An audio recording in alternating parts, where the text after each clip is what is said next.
Finance Secretary Carlos Dominguez III, inatasan ang Bureau of Internal Revenue at Customs para imbestigahan ang di umano'y paggamit ng mga private traders sa mga kooperatiba sa pag-i-import ng bigas para makaiwas sa pagbabayad ng buwis. Kasunod ito ng paglalabas ng Administrative Order o AO No. 34 ni Agriculture Secretary William Dar kung saan pansamantalang pinatigil ang pag-i-issue ng sanitary at phytosanitary import clearances o SPSICs sa mga Farmers Cooperatives and Irrigators Associations o IAs para sa commercial purposes.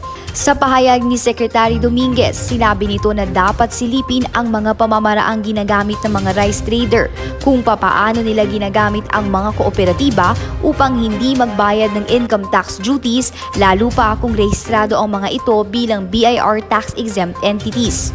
Nauna nang sinabi ng BOC na nitong Marso hanggang Hunyo ng 2019, umabot na sa 1.417 billion na custom duties at penalties ang hindi nabayaran ng tama ng mga rice traders dahil sa undervalued rice imports.